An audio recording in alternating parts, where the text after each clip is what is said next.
Hi, Hello, I'm Julian. I'm Count Tom.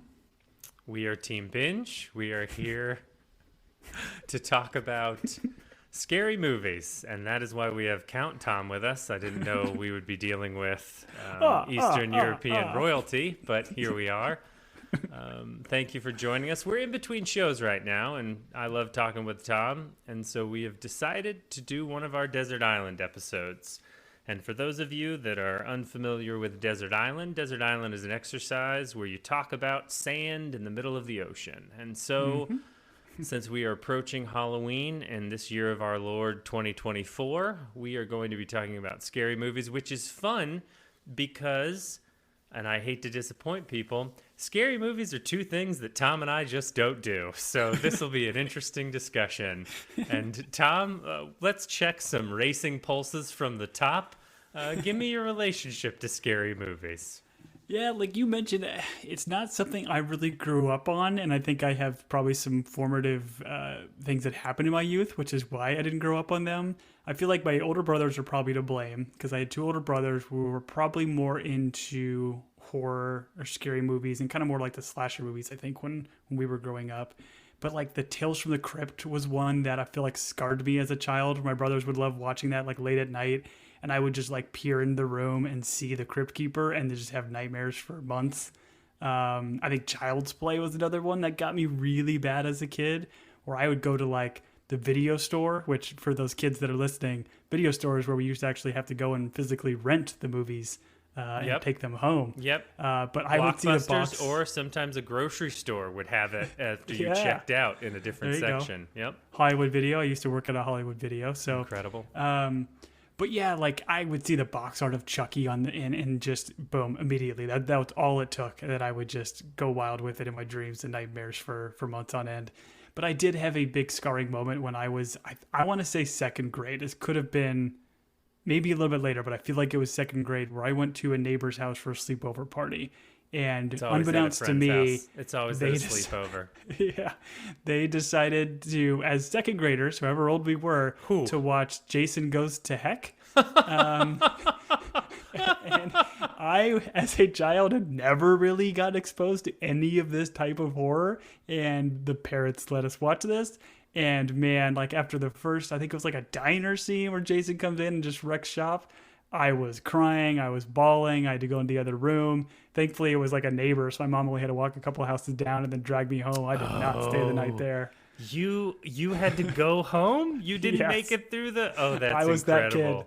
I was that kid whose mom came and picked him up and took him home. So that was, I mean, I feel like some of those things in my early childhood kind of maybe put me off on it. I'm not opposed to some of the horror, and we'll obviously get into it here, but those were kind of my early days of horror and relationship or scary movies in general. How about yourself? So the 90s was an incredible time. I'm going to point out that, like, every kid that didn't like scary movies, the exposure was always at a sleepover, as yours was.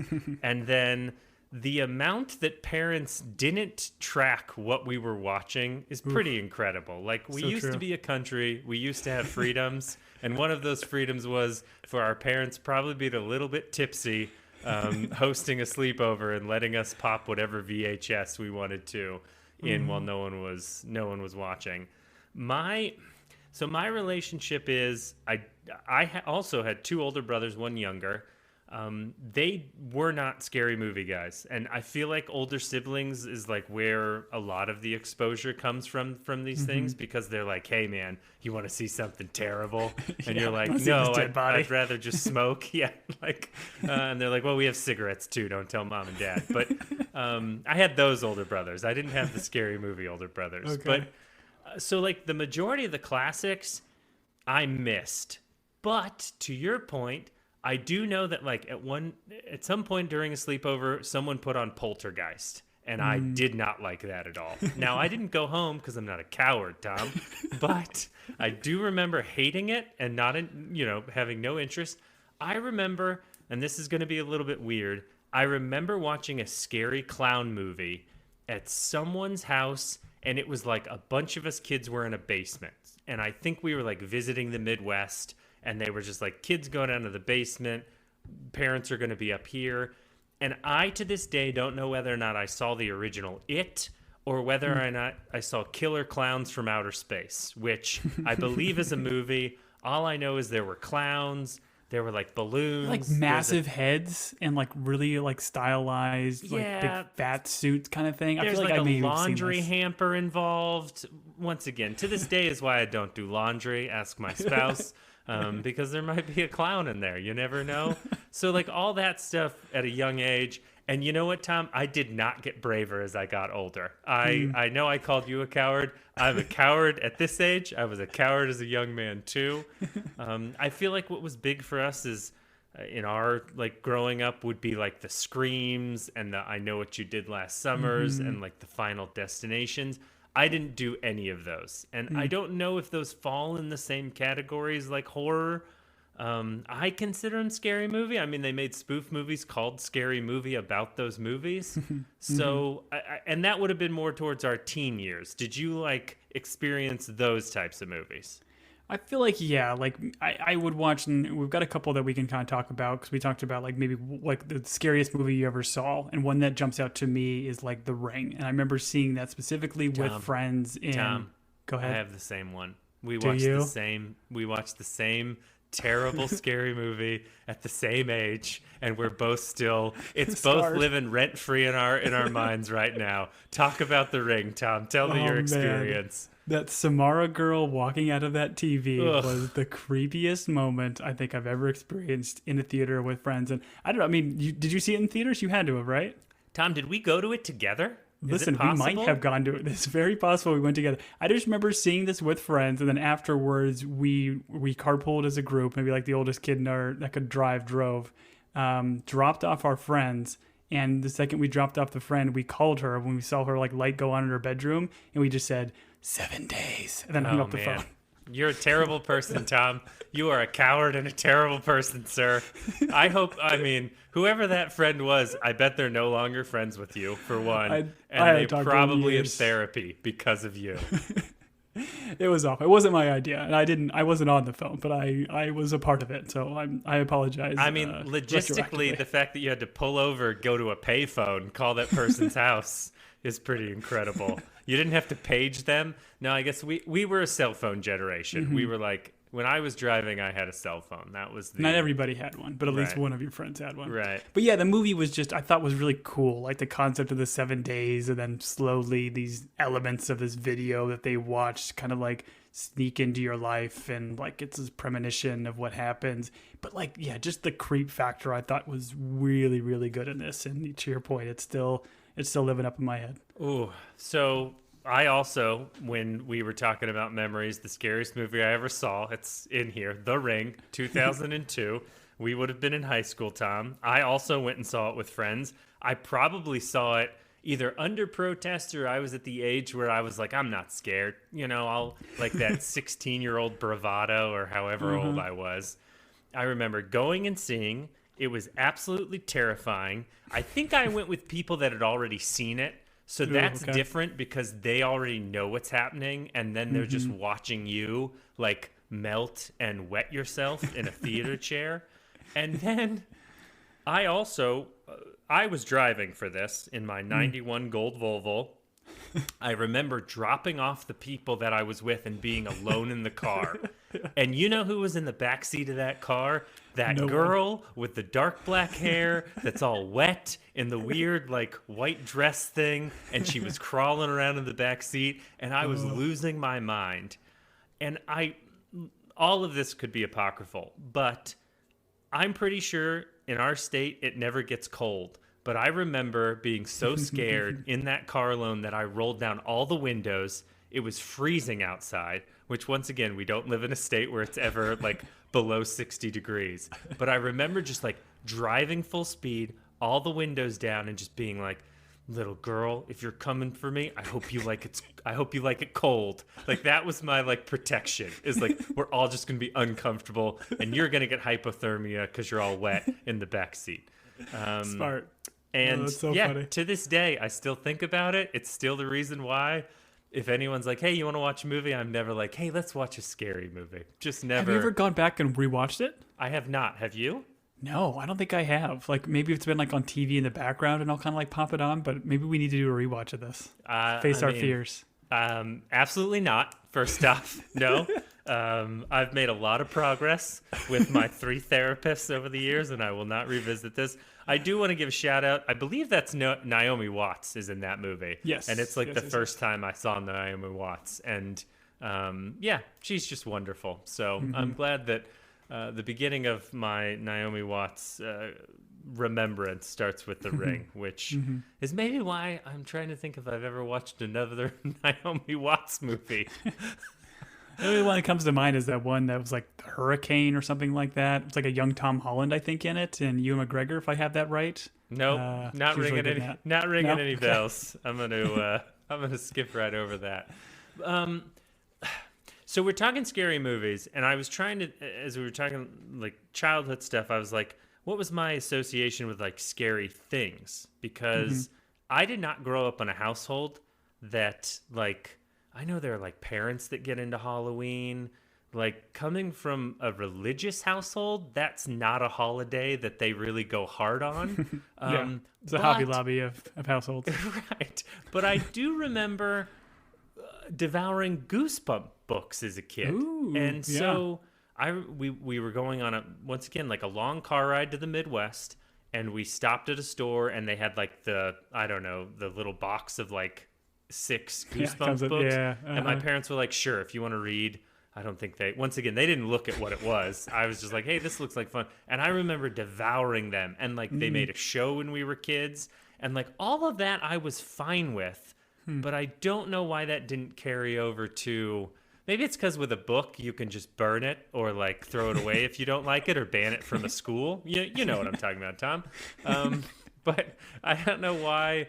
Yeah, I never got it. Well, so let's talk this, Tom. I don't like scary movies, but I would say there are some genres of it that like you could say fall under the category that I do like. And I will pose the question to you as a thought exercise. When you're thinking about scary movies or like jump scares and that sort of thing, was there a set of or a subgenre of scary movies you do like? I feel like now, kind of growing up, like, again, don't watch a lot of these as much anymore, but, like, I was a big fan of, like, monster movies. Like, I remember, like, the Aliens franchise. Like, I really dug Cloverfield when that thing came out, like, the found footage kind of concept, which I think kind of expanded on what happened in Blair Witch. Like, A Quiet Place. I like those series of movies that just get cool monster designs and have them just terrorize people and all that. I very much enjoyed those. I would say that's kind of my favorite genre of the scary stuff. How about you? Sure. So as I was doing this, zombie movies, I was like, you like zombie movies. And I don't need like the gore. I know that at this age, and I knew it at a young age, like things that are disgusting and that are like for shock value, I don't love. Like The Walking Dead to me should be a TV show that I appreciated.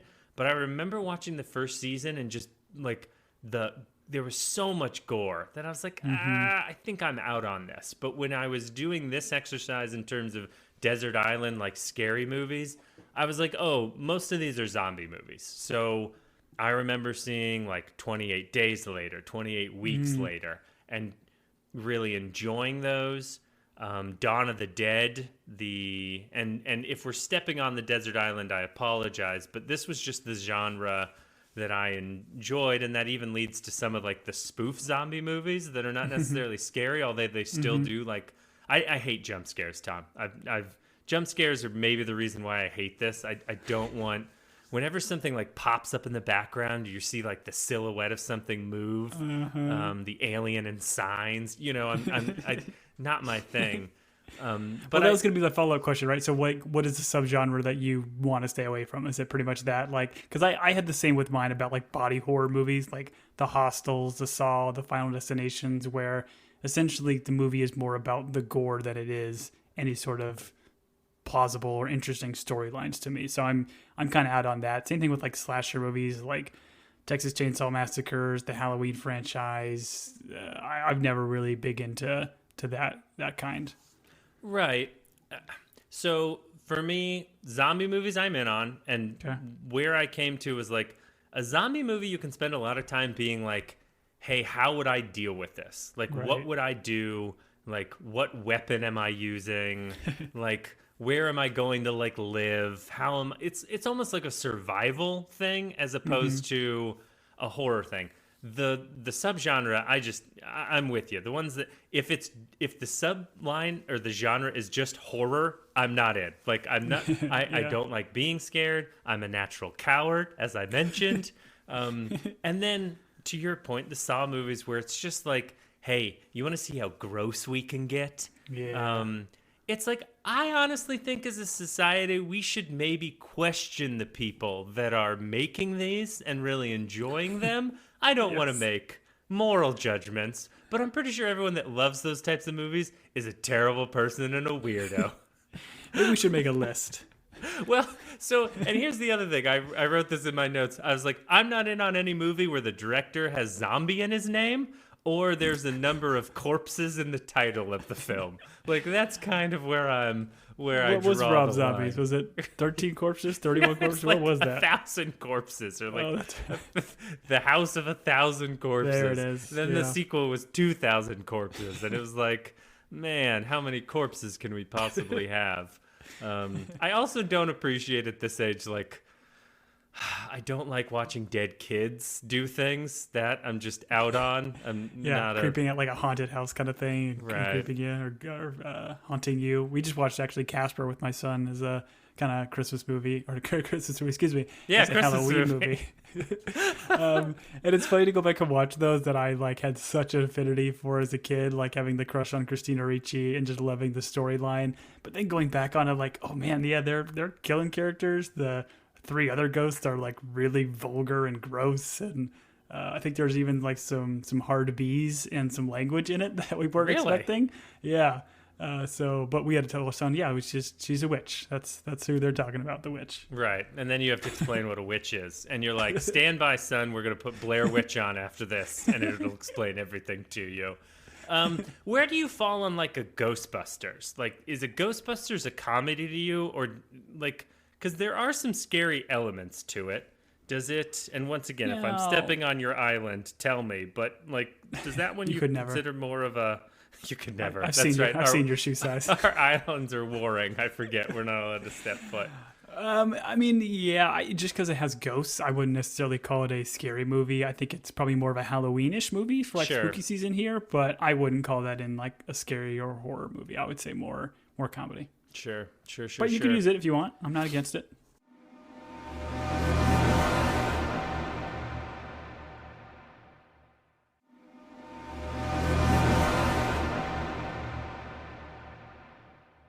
All right. Well, now that we've talked about what we love and we don't love, Tom, let's dive into our desert island. And so I'm going to paint, for the listeners that are joining us for the first time ever, you're welcome. Second, here's Boo. the situation. Tom Sorry, is on an scaring you. island and I am on an island. There's a movie bin in the middle. There's a middle island with the movie bin. And so when we want a movie, we go to the movie bin, we can take it out, but the other person can't take it out. It's kind of like a Blockbuster where you had to wait for someone to return the film through the little slot in the wall while you were like, hey, when does Eyes Wide Shut come in? And they're like, we're all out of copies, young man. And you're like, okay, I'll go to youth group and then come back for it. Anyways, that's not a scenario that happened to me. Don't tell my mom. There's a bin in the middle, but also in this one, because, Tom, if you were on an island, would you ever pick a scary movie? Oh man, yeah, island. We are by ourselves on this island, correct? Yes. My answer no. is no. I would not, like, so as I was doing this exercise, I was like, oh, none of these movies are what I would choose alone on a dark island to watch. But because we're approaching Halloween, we're going to force ourselves to do it.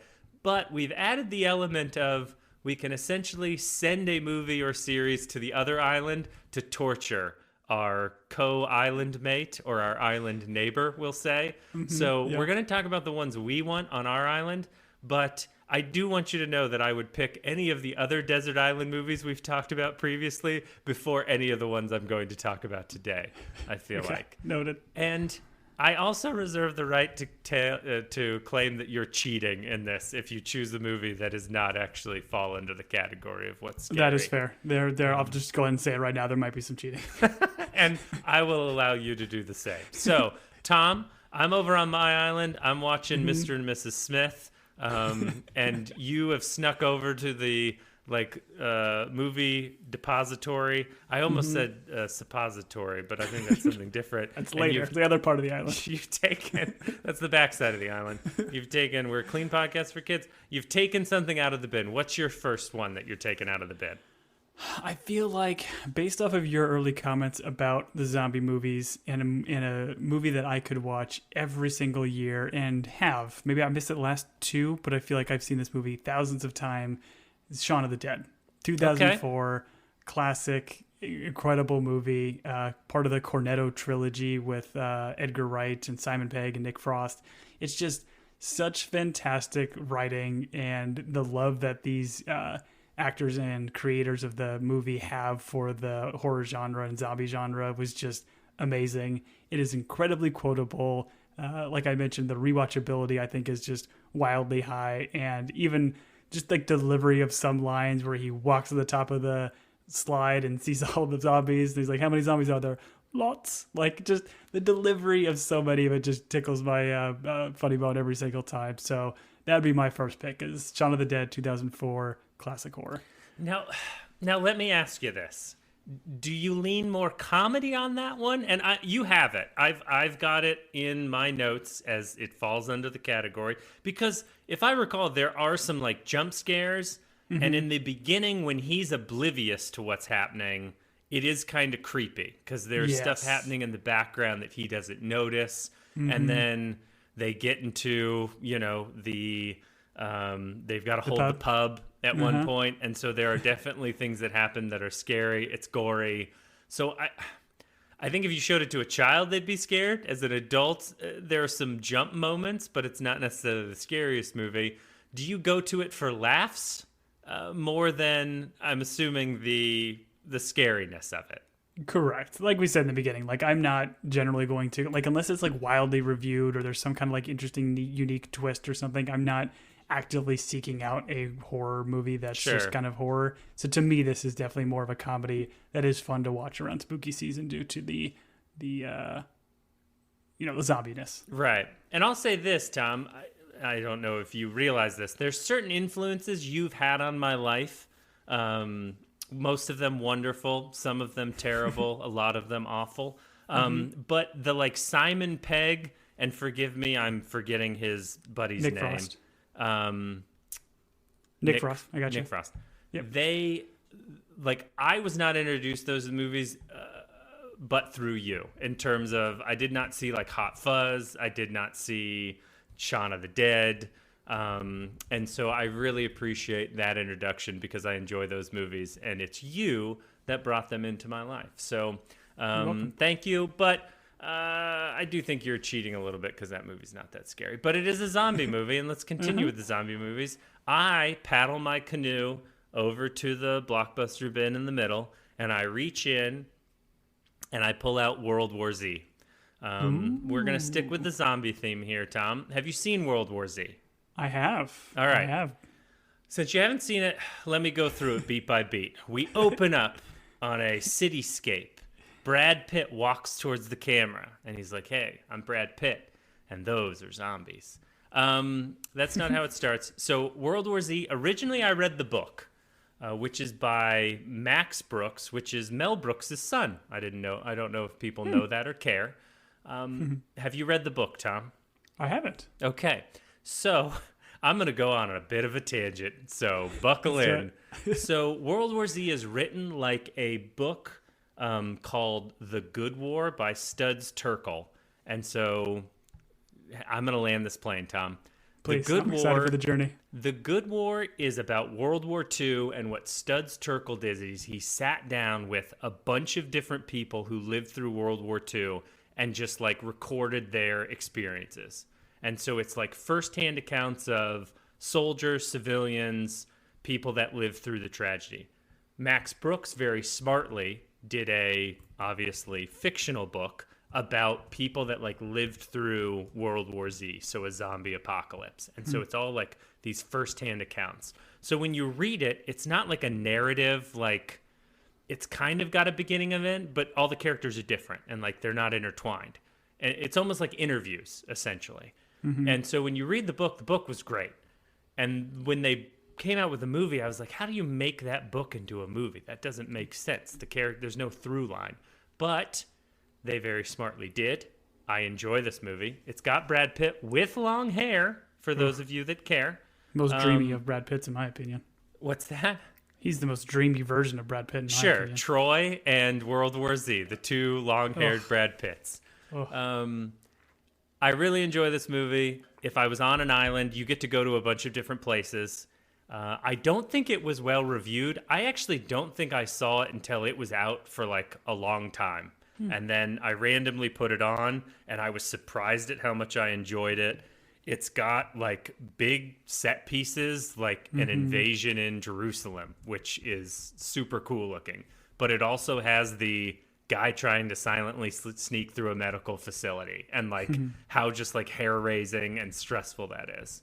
And it's got Brad Pitt. So I don't know. My choice is World War Z. It's also, there's some jump scares. There's the twitchy zombie as he like moves by him, and you're like, oh, is he gonna smell him? Is he gonna whatever? I don't know, be attracted to his silver? I don't know what zombies are attracted to, but World War Z is my I won't say it's my number one, but since we were talking zombie movies, that's where I'm at, Tom.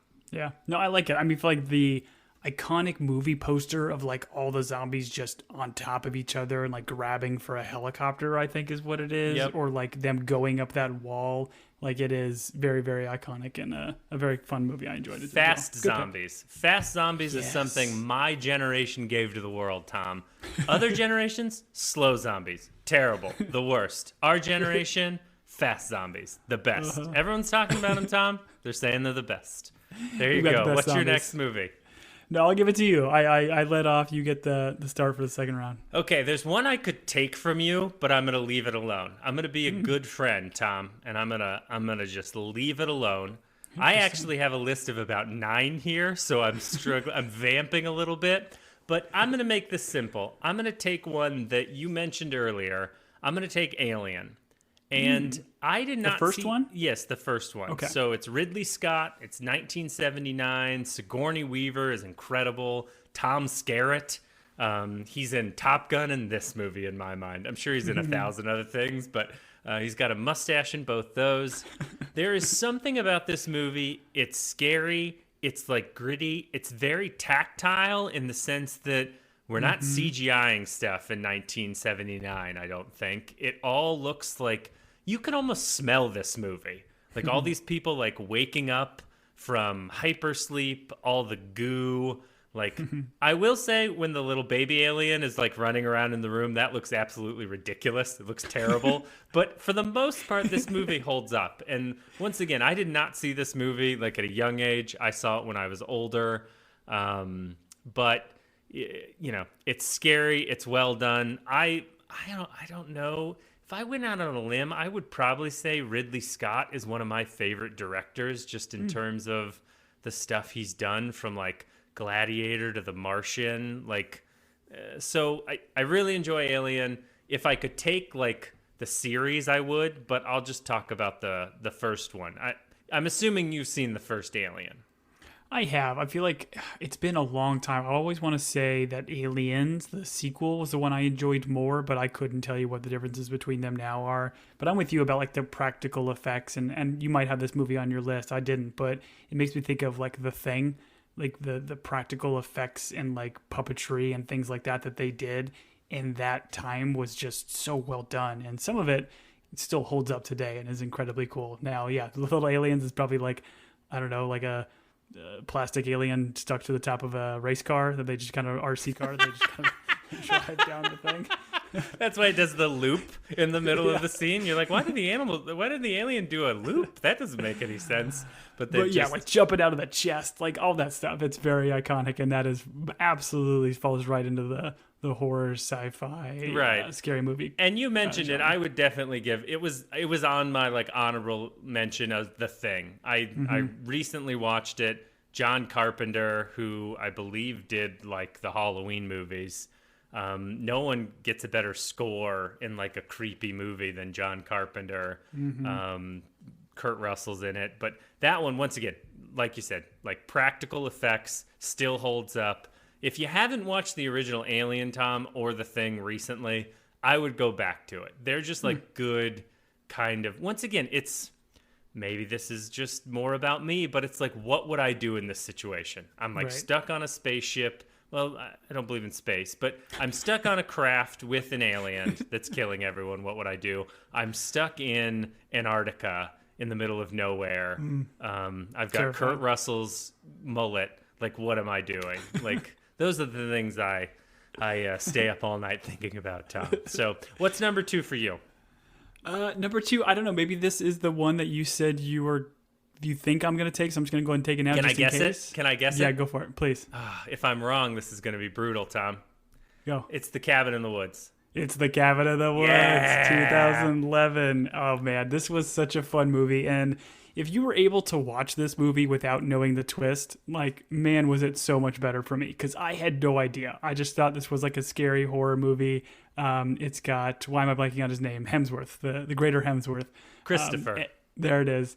But like all the characters and the tropes and everything they play off of and like how campy it was, I thought it was so great. And then the off the wall like comedy that kind of comes in with the betting on who's going to take them out, what scary object are they going to get, and then the spoiler alert, the twist where it's all a game of like human sacrifice and it has to happen in this order.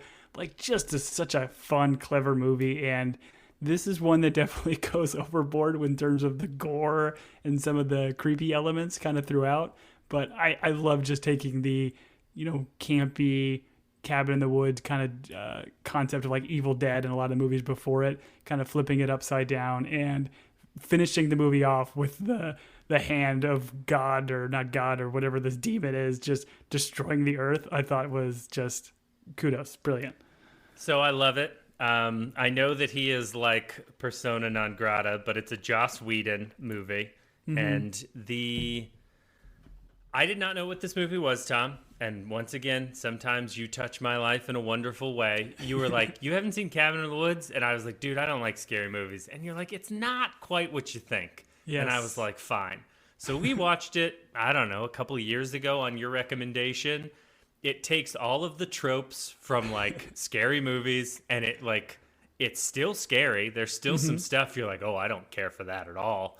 But it's done in such a clever, fun way that you're like, by the end of it, you're like, oh, that was a pretty rad movie. So cool. And I don't, spoiler alerts, the person that I am devoted to until I die really loves Chris Hemsworth, and so I love this movie because he gets what's coming to him. So his death is so good. He just takes the motorcycle, tries to go over the cliff, and just hits the digital wall and falls to his death. Yeah, so great. Spoiler warning, kiddos. But anyways, I said it earlier. It's You're fine. If you haven't seen it by now, that's on you. Thor doesn't. Even if you haven't seen it, go watch it. Even if you know the twist, it's still very, very fun. Sometimes I just cut that clip and I'll send it to my spouse just to be like, see, he is human. Even though he's then she'll send you the cut of him doing that, Inhuman show or whatever, where he, I don't know, does all the things that his amazing body can do. Yeah, whatever it is in Disney. Now I'm sad, Tom. Limitless. Thanks for making me sad again. I don't like what you did there. All right, let's go to our third. And Tom, it's yours.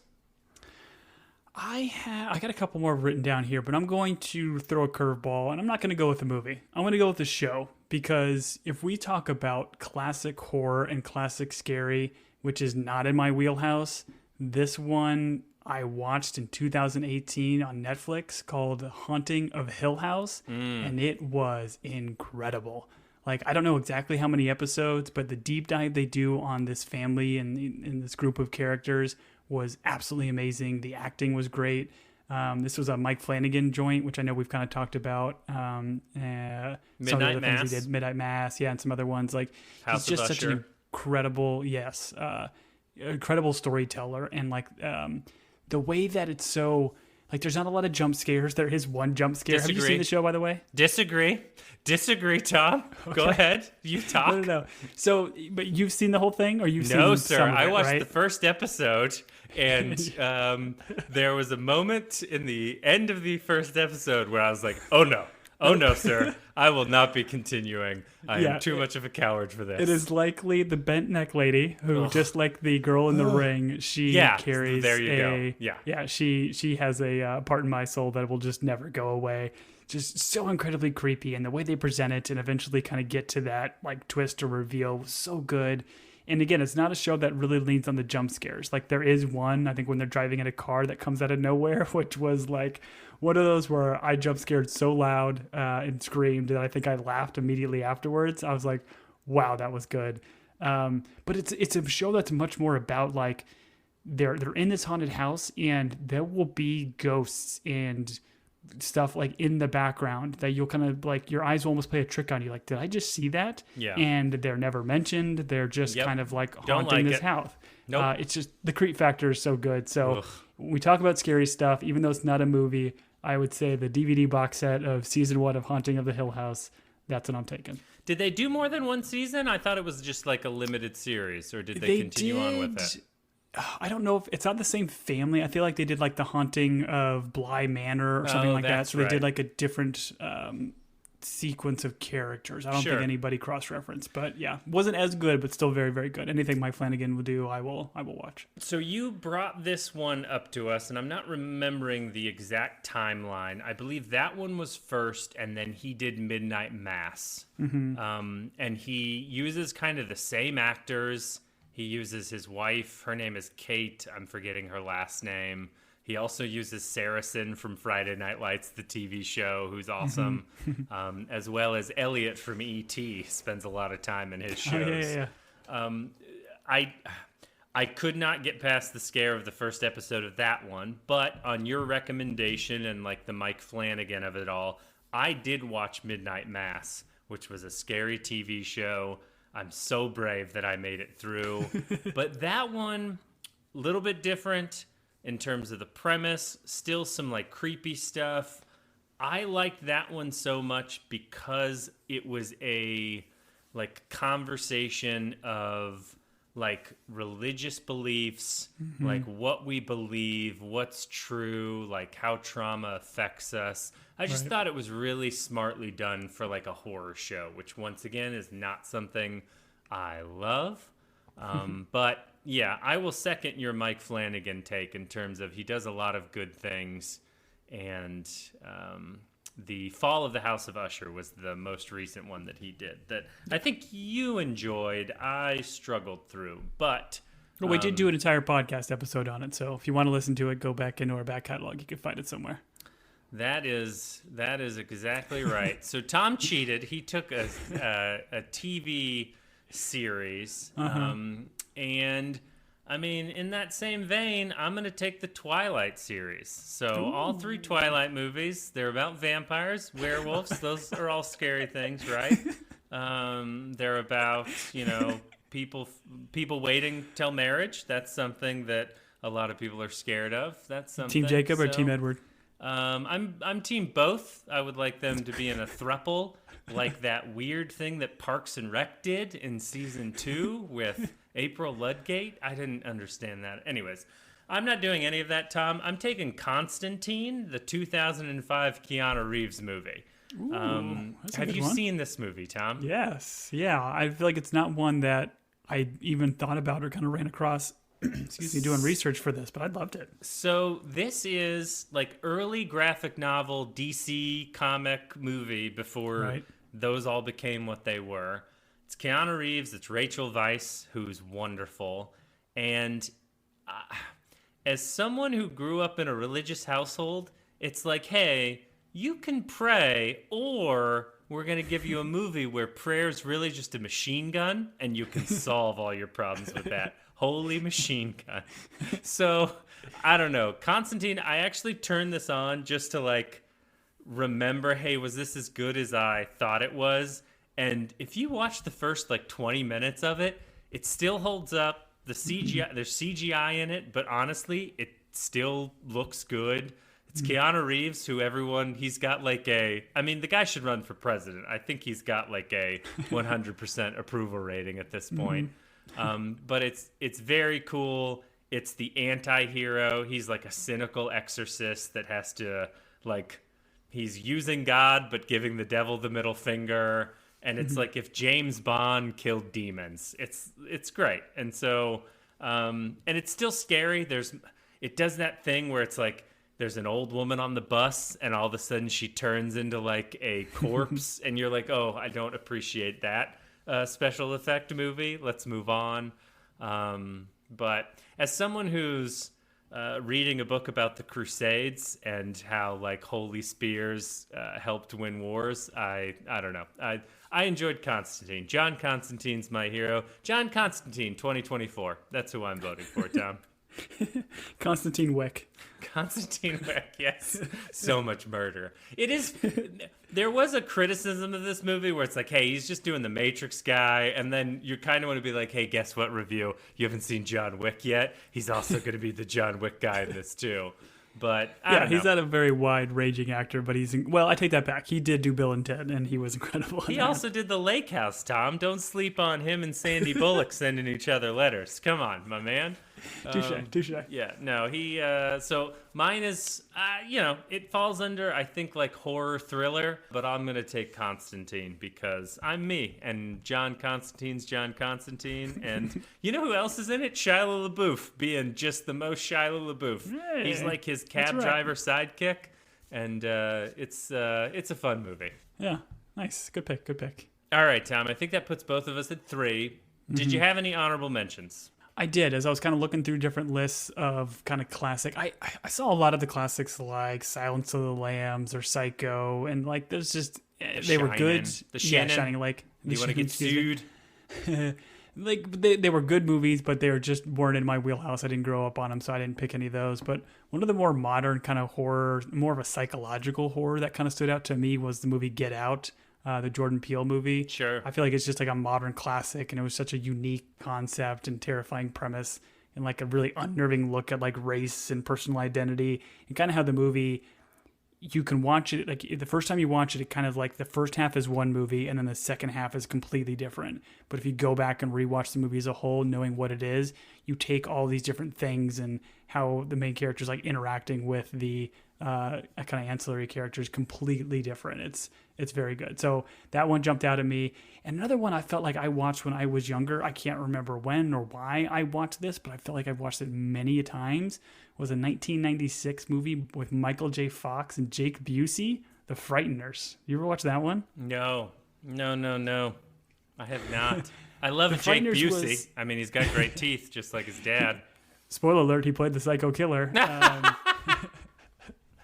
But it was like, it's Michael J. Fox, like not peak Michael J. Fox, it's like later in his career here, but he kind of plays this like, I don't know, like bumbling detective guy that can kind of see ghosts, and he kind of has like ghost friends, but it's like a really kind of quirky, half comedy, half kind of serial killer, not a whodunit, but like he's kind of like trying to hunt him down, but it has some like really like jarring elements where like he's seeing numbers carved into foreheads. So like Michael J. Fox can kind of see who's potentially like Jake Busey's like next victim before anybody else.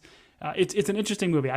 No idea if it holds up, but I just kind of thought about that one as I was thinking about scary movies I watched as a kid, and remember that one being enjoyable. Sure.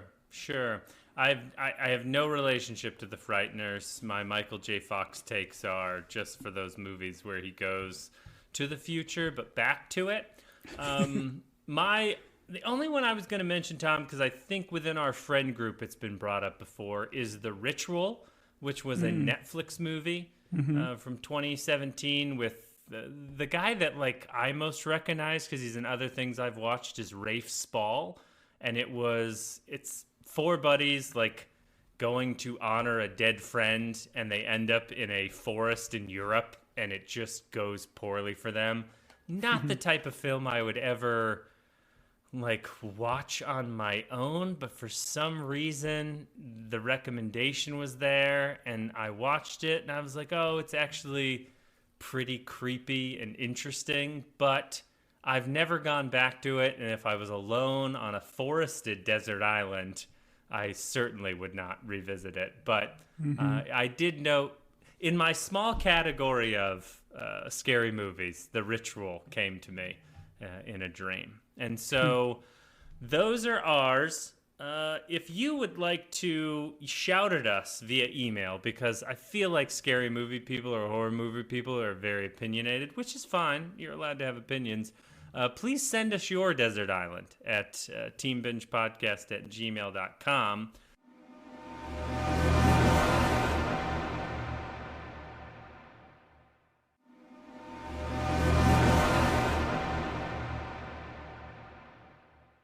We're going to finish this episode by sending something to the other island that will torture our island neighbor. And Tom, in this situation, I'm going to go first, and I've kind of already revealed my hands.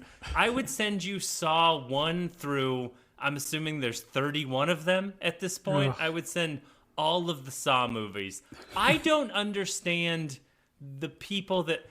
If you loved the Saw movies, please email me and make it subject line Julian, I'm an insane person, at teambingepodcast@gmail.com. I would love to understand why they made so many of these. Were they just cheap to make, Tom? Like, why were there so many Saw movies? Why are there still Saw movies? I'm sending them to your island, Tom. You can have all of them.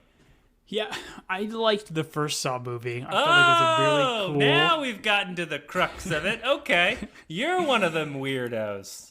Well, the first one was a cool concept of like putting people in the room and then having this twist ending of like the guy being alive and drugged her the whole time. Yeah, like really it was cool, and it was some good acting and stuff. But like, yeah, the latter ones just started saying, okay, what is the most trippy gamesy way we can try to mutilate or torture and kill people? It's just not for me. Not great. So maybe I'd watch the first one, but you're a jerk for sending all the other ones. Sure.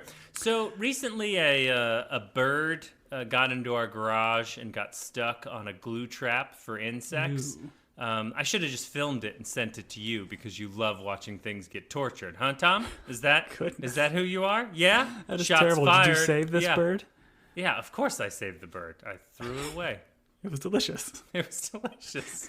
No. It was an eagle. It was a bald eagle. You can't eat those. Unless you were in George Washington time, which he hunted bald eagles. One of my favorite facts reading the George Washington biography. He recorded how many bald eagles he hunted. Yeah. Oh, brilliant. Okay, so if I've got to give you a movie, I'm going to give you... rejecting it, but yeah, what are you sending, my friend? I'm going to give you one that I feel is a critically acclaimed movie. It's a more recent horror movie, 2014, called It Follows. Nope.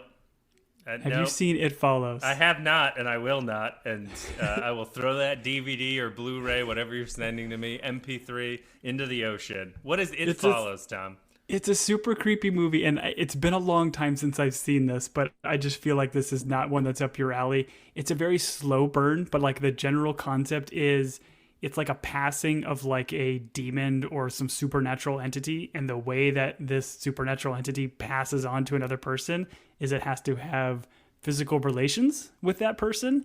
But so it's just a bunch of married couples passing this demon back and forth? I'm confused, Tom. Explain to me. But it like follows, I believe, this young girl who she's like trying to kind of deal with like what's going on. But the way that it's so creepy is the entity or whoever's kind of like is possessed just walks after you.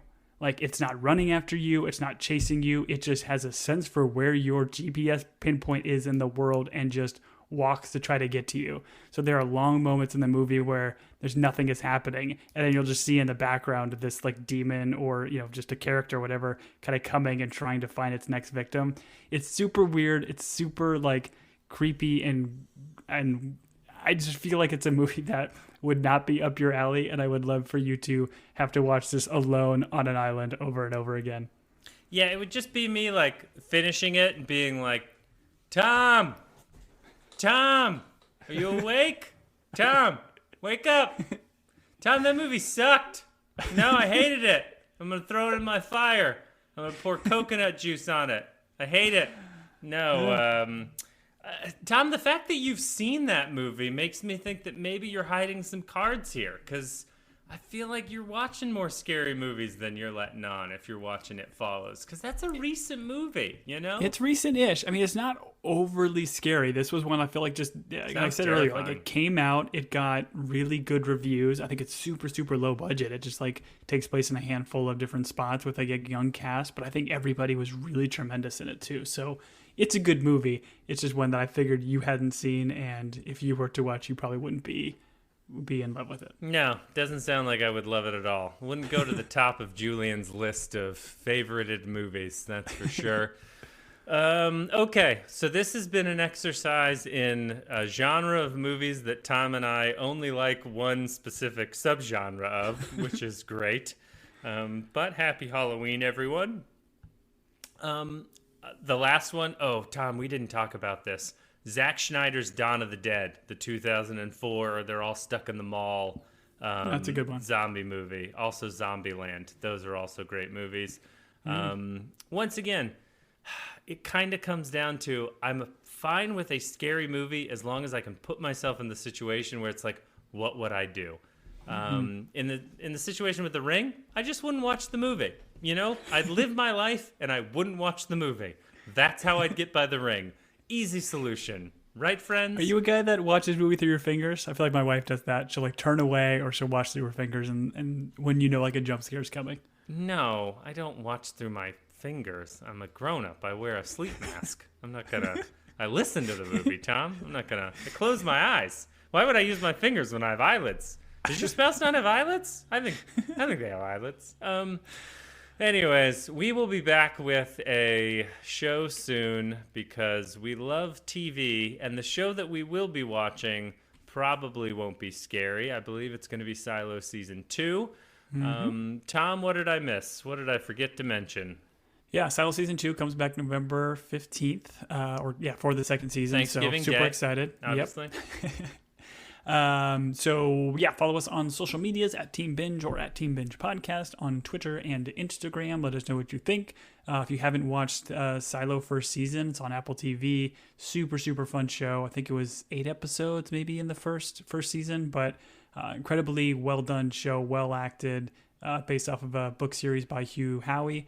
I actually, after watching season 1, ended up reading the whole series of books. So I'm excited to kind of come at the show. I don't think people realize that Tom does not read ever. So that is high praise. Right? It's like Game of Thrones. I watched the first season of Game of Thrones. I'm like, I'm going to pick up these books. I enjoyed it. And it was the same kind of love for this series and franchise of these 3 books that came out. So super, super excited to watch season 2, see how they kind of twist and change things a little bit. And then kind of podcast from a different perspective, knowing kind of what's potentially coming. So excited for those. And happy Halloween to all those out there. Hope you guys enjoyed the spooky season. And till next time. Till next time, I have been Julian. And I have been Frank and Tom. Bye, everybody.